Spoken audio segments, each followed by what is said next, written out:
Alright, so today I want to talk about the difference between AA and mindfulness for getting sober.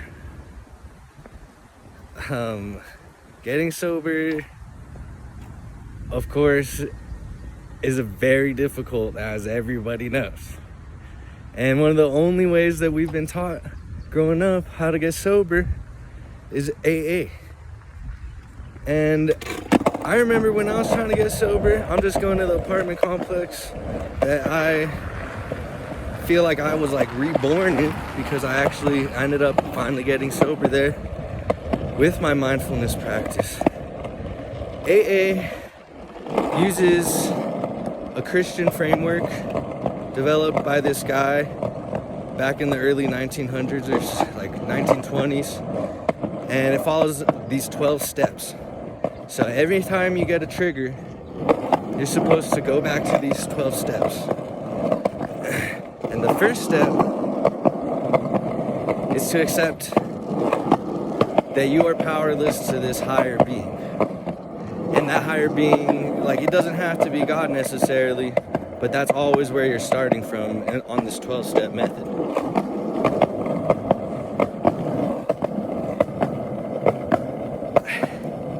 Now, you don't have to be religious to follow this method, of course, but the other 12 steps, besides this first step, like, they don't even help either. It's like, making amends with people that you have troubles with, and like calling your sponsor, like working with the group. The one good thing about AA is that it's like a group therapy. And the hard thing about mindfulness is you're oftentimes on your own, because a lot of people don't like practicing mindfulness. But with mindfulness, you always have this tool. So what if you have a trigger?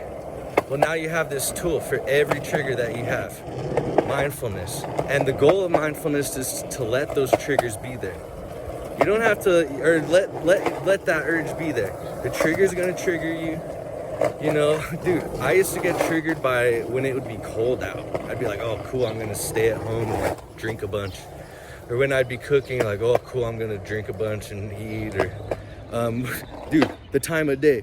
Oh, the sun's setting, cool, like, now I can freaking drink and like into the night.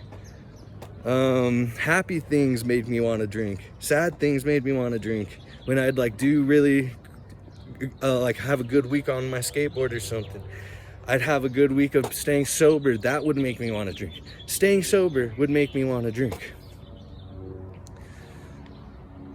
So with AA, you'd call your sponsor, and I mean, dude, I know so many people in AA who have they've gone like 2 years, 3 years, and then they'll just start drinking again, and it's like worse. Now they're like on coke, and now they're on heroin.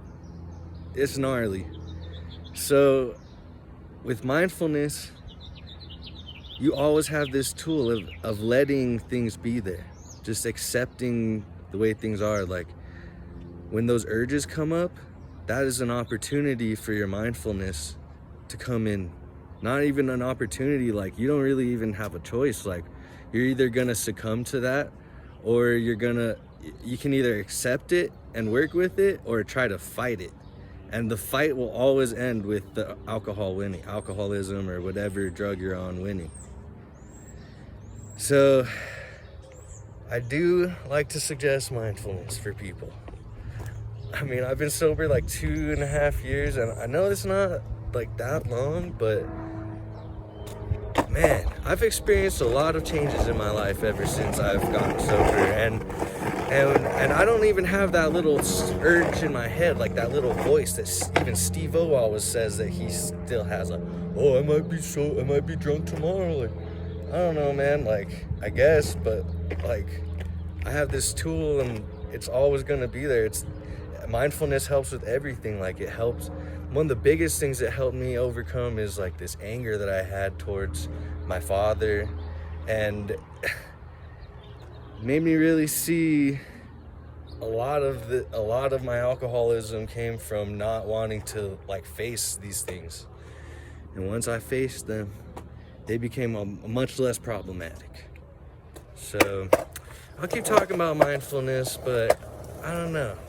If you're trying to get sober, definitely look into mindfulness. Like, this is the apartment complex that I like finally got sober and I feel like a phoenix that was like reborn in the ashes. I wasn't on social media anymore when I like finally got sober. The pandemic was messed up for me, man. Like, it's messed up for a lot of people. A lot of people lost their jobs, and like alcohol, you know, that's just like a great way to cope with it, but it's not so great, you know. That's the problem with it. So anyway, keep talking about my mindfulness practices, and thank you to everyone checking out my channel. Right on. Keep skating, homies. Hell yeah.